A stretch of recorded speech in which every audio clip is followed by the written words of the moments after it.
Most hit songs have one story. These songs have two, because before they became global hits or sold millions of records, someone else recorded them first.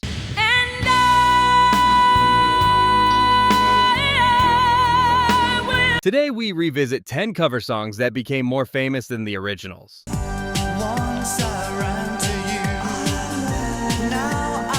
Cover versions that gave old songs a second life and introduced them to the world. Number 10. I Love Rock and Roll, Joan Jett and the Blackhearts.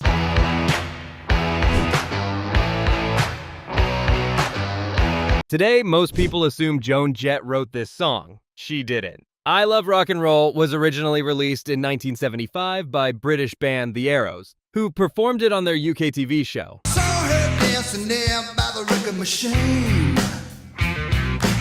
Their version had the same core riff and chorus, and it did respectably on British radio, but it never broke internationally and never became a cultural landmark. Singing, I love rock and roll, so put another dime in your jukebox. Joan Jett first heard it while touring the UK with the Runaways and was obsessed with how direct and tough it sounded. She cut an early version in 1979, then re-recorded it with the Blackhearts and released it in late 1981. That's the one that blew up.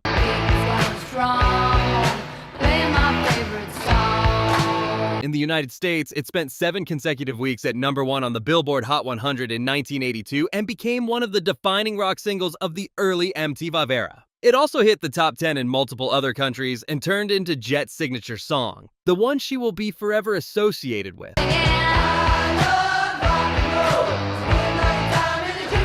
The cover didn't just overshadow the Arrows, it effectively wrote them out of the story for most casual listeners. For millions of people, I Love Rock and Roll might as well start with Joan Jett in a leather jacket, leaning into that opening riff on a dimly lit stage.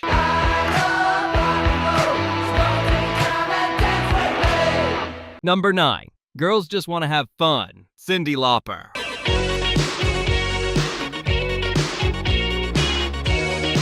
This one surprises a lot of people. Before Cyndi Lauper turned it into a global anthem, Girls Just Want to Have Fun belonged to Philadelphia musician Robert Hazard.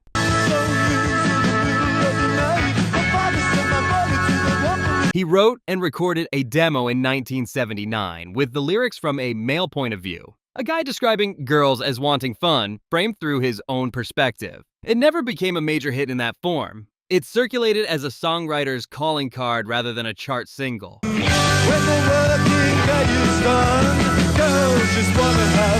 When Lauper heard the song, she heard something else. She kept the hook but reworked the concept, shifting the narrative into a first-person celebration of female pleasure, freedom, and independence. She tweaked lyrics, reframed lines, and delivered it with a mixture of joy and bite that made it feel like a mission statement.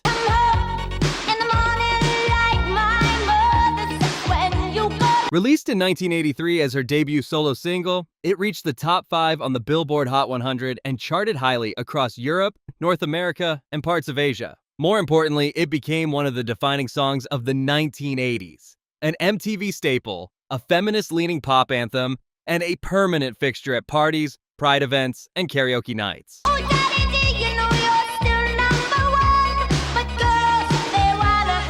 The cover didn't just become bigger than the original. It completely reinvented the song's meaning. For most listeners, there is no earlier version, only Cyndi.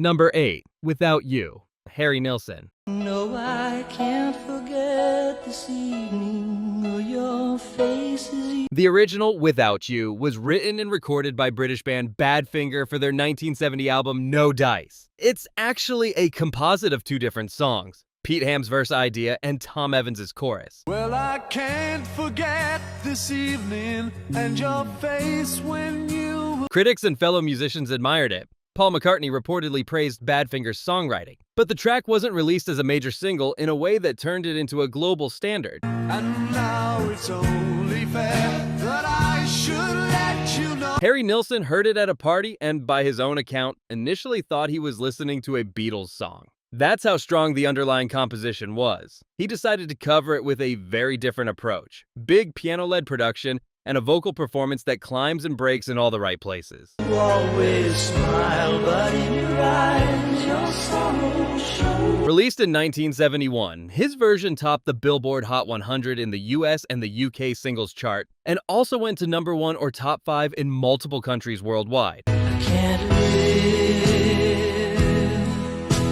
if living is without you. It won a Grammy for Best Male Pop Vocal Performance and sold in the millions globally over time. Nilsson's reading amplified everything. The drama, the sense of loss, the idea that this wasn't just heartbreak, but total emotional collapse.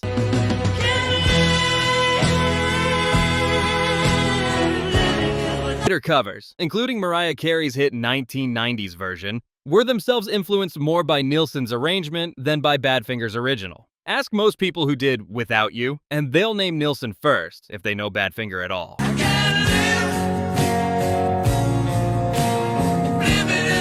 Number 7. Tainted Love, Soft Cell. Long before the synthesizers arrived, Tainted Love was a Northern Soul obscurity. Gloria Jones recorded the original in 1964 for the American label VJ, but it failed to chart and quietly disappeared at the time. Sometimes I feel I've got to run away. Years later, it became a cult favorite on the UK Northern Soul scene, where DJs prized rare, fast soul records for all-night dance events. That's where Soft Cell encountered it. I give you all a girl can give you. Take not, give that, that's. In 1981, the British duo took Jones's song and stripped it down to something cold, minimal, and electronic. Mark Allman's vocal is half plea, half accusation, gliding over a sparse arrangement of drum machine, synth bass, and a few sharp keyboard stabs. Sometimes I feel I've got to run away. Released as a single, Soft Cell's Tainted Love went to number 1 in the UK and several other countries, and in the US, it spent a then-record 43 weeks on the Billboard Hot 100, mostly as a long-tail steady seller, peaking in the top 10. Once I ran to you, now I run. The cover became one of the defining synth-pop tracks of the 1980s, used in films, TV shows, and countless compilations. For most listeners, it is Tainted Love. Gloria Jones's original remains respected and cherished by soul aficionados, but the general public almost always thinks of the icy Soft Cell version first. Take my tears and that's not nearly all. Tainted love. Number 6. The Twist, Chubby Checker.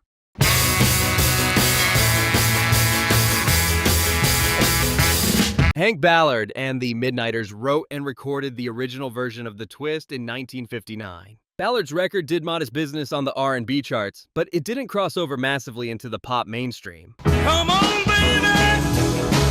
Let's do the twist. The song might have stayed a decent footnote in rock and roll history if not for Chubby Checker. Checker's cover was released in 1960 with a cleaner, punchier production and a more overt dance instruction vibe. The kind of record kids could imitate in their living rooms. My daddy is sleeping. It hit number 1 on the Billboard Hot 100 in 1960, sparked a dance craze, and then did something no other single has ever done. It returned to number 1 on the Hot 100 in 1962 during a second wave of popularity. That unique 2-time chart topper feat underlines how huge it became.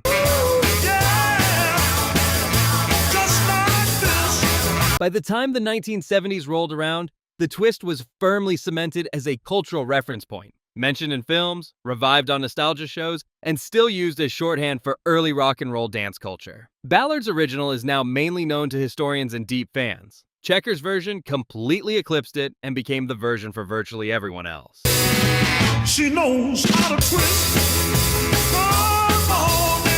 Number 5. Red Red Wine, UB40.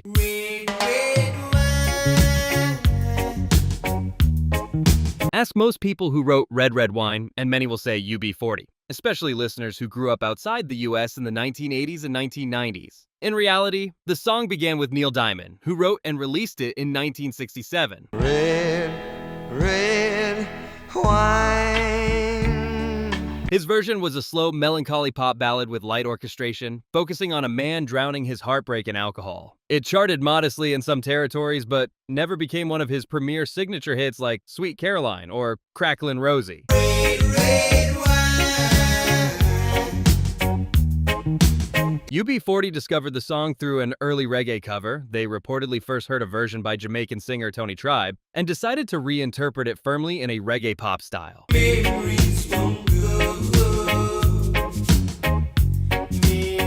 They kept the core melody and lyric, but wrapped them in an offbeat groove, warm horns, and laid-back vocals. Released in 1983 in the UK, their Red Red Wine went to #1 on the UK singles chart and performed well across Europe. It later topped the Billboard Hot 100 in the US in 1988 when it was reissued, giving the track a second life on the other side of the Atlantic. UB40's take sold in the millions globally over the decade and became a staple of radio, bars, and parties. For younger listeners especially, the association with Neil Diamond simply vanished. A good cover changes the arrangement. A great cover changes the song's identity. By that measure, Red Red Wine is one of the greats.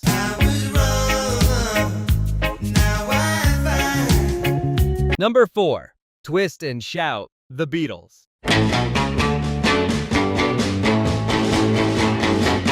If you ask casual music fans who recorded Twist and Shout, most will answer without hesitation, The Beatles. And that's exactly why this song belongs on this list. The original version was recorded in 1961 by the Top Notes.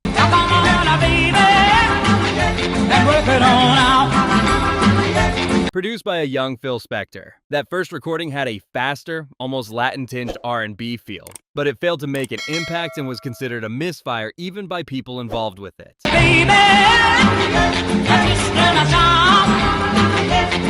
A year later, in 1962, the Isley Brothers took another shot at the song. They slowed it down, added their trademark call-and-response vocals, and leaned into a heavier backbeat. Their version became a proper hit on the US R&B charts and a minor pop success, establishing Twist and Shout as a solid party tune, but still not a world-conquering classic. It was the Isleys' arrangement, not the Top Notes, that really shaped the blueprint the Beatles would follow.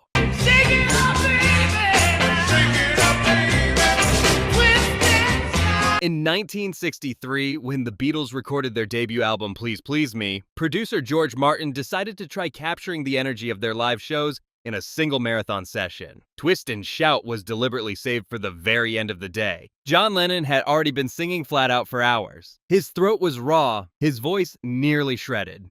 Martin knew he probably only had one usable attempt left in him. Well, shake it up, baby, now. Shake it up, baby. Twist and shout. Lennon downed throat lozenges, stripped off his shirt, and went into the vocal booth. The band launched into the Isleys-inspired arrangement, Tighter and Faster, and Lennon screamed his way through the lead vocal, forcing every last bit of power out of a voice that was already on the edge. That first full take is the one you hear on the record. They tried a second, but his voice was completely shot. The magic was already on tape. The result was electrifying. You know you look so good. I'm so good. You know you got me going. The Beatles' Twist and Shout became a highlight of Please Please Me, a show-closing staple in their early concerts, and a key track in the explosion of Beatlemania.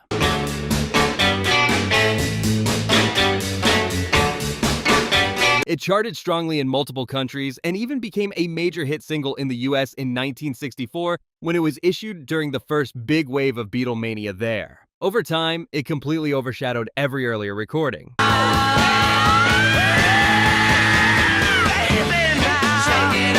So thoroughly, in fact, that many listeners are genuinely surprised to learn the Beatles didn't write it, or that two other versions existed first. The cover didn't just become the most famous rendition, it effectively rewrote the song's history in the public mind. For most people, Twist and Shout is John Lennon's shredded voice on that one exhausted, perfect take. Number 3, always on my mind, Pet Shop Boys. I love the radio. Always on My Mind has one of the strangest career paths in pop history. It was first recorded by Brenda Lee and released in 1972. You are always on my mind. Always on my mind. That same year, Elvis Presley also recorded a version which became a notable entry in his later career catalog. If I made you feel second best, Girl, I'm so sorry. In 1982, Willie Nelson's gentle country-leaning version turned the song into a major hit again, topping the US country charts and crossing over to the pop side. But you're always on my mind. By the mid-1980s, it was already regarded as a modern standard. Most songs would stop there. Pet Shop Boys didn't. In 1987, after performing a synth-driven version of Always on My Mind on a British TV tribute to Elvis, the duo were urged to record it properly. They took a slow, contemplative ballad and rebuilt it as high-tempo electronic pop, driving beat, arpeggiated synths, and Neil Tennant's cool, detached vocal giving the lyrics a different kind of ache. Maybe I didn't treat you quite as good as I should. Released as a single, their cover went to #1 in the UK and several other European countries and became one of Pet Shop Boys' biggest hits. For an entire generation of listeners, especially in Europe, the electronic version is the default, with Willie Nelson's and Elvis's readings existing alongside it rather than above it. A country ballad became a dance floor anthem, and somehow every emotional line still landed.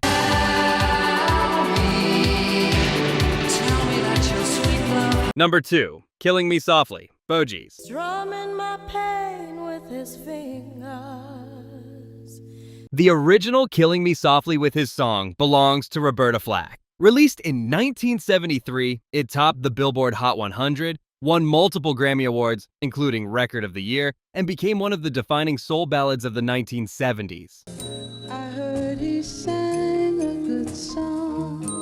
I heard Her version is delicate and jazz-inflected, with a rich arrangement that supports a quietly intense vocal. Already a perfect reading in many critics' eyes. killing me softly with his song, killing me softly. Covering something that iconic is usually a bad idea. The Fugees did it anyway. Their version, released in 1996 with Lauryn Hill on lead vocal, reimagined the song as a hip-hop/soul hybrid. Laid-back beat, warm bass, and Hill's voice gliding between vulnerability and strength. They retained the core melody, but added rhythmic phrasing and subtle ad-libs that gave it a new pulse. Killing me softly with his song. The single was huge, topping charts across Europe, reaching the upper reaches of the US charts, and selling in the millions worldwide. It introduced the song to an entirely new generation who might never have discovered Roberta Flack's original on their own. Drumming my pain with his fingers.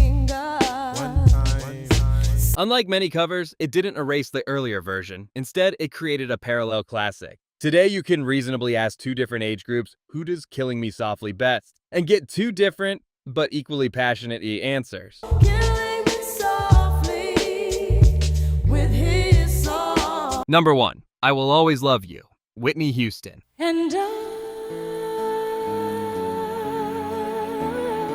This is probably the clearest example of a cover becoming bigger than its source. Dolly Parton wrote and recorded I Will Always Love You in 1974 as a farewell to her musical partner and mentor Porter Wagoner when she decided to pursue her own path. I would only be in your way. Her version is gentle, country-rooted, and deeply personal. It went to #1 on the US country charts twice, in 1974 and again with a re-recording in 1982, and was already regarded as a classic in country music circles.